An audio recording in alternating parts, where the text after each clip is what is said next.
So this is a common belief that student debt would actually be a really effective stimulus, which is particularly important right now. We're in a depressed economy.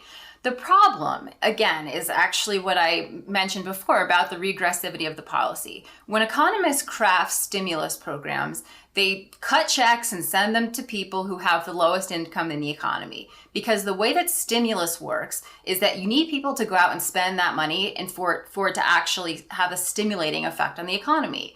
When you give money to more wealthy people, that has a lower multiplier. They go less into the community and spend, and it creates fewer jobs and fewer sales and things like that. And so student loan cancellation has that same problem. Since a lot of it goes to very well-off people, it's really inefficient because they aren't the ones who are going to go out and stimulate the economy. The other problem is that, let's say we were to forgive the whole thing, that's 1.7 trillion. Student loans are totally different from that number, from what people see on a month-to-month basis. So we may be alleviating a $200 a month payment for somebody with a decent amount of debt. It's costing us, again, that 1.7 trillion, but we're only getting a small fraction of that stimulus today because of the way that people have in their cash flows only have to manage a monthly payment on their student loan. So is it a stimulus? Yeah. Does it address racial wealth inequality? Yes. Does it do these things very, very, very inefficiently? Yes. And so the problem is if those are the problems we're trying to solve, there are more direct solutions to those problems than student loan cancellation. Ashley, I'd like to let you respond to that.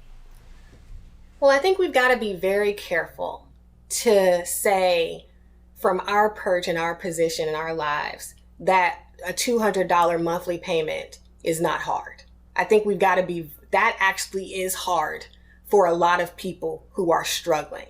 So I think we've got to be very clear about that people have different levels of what is considered a struggle. And there's a lot of people who are absolutely struggling to make their payments. There's been numerous studies done that show the economic benefits of cancellation and how that will be put back into the economy over the years. I think we've also laid out how it's not just rich, wealthy people, and the majority of people who will get these benefits are low income, low wealth people.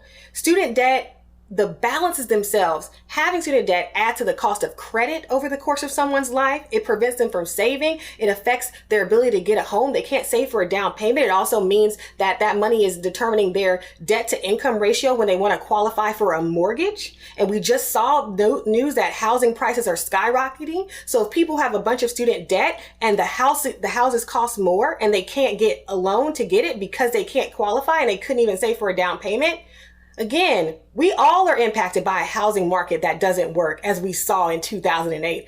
I don't think the housing market is a central piece of our economy. And if people can't participate in that fully, we are all impacted.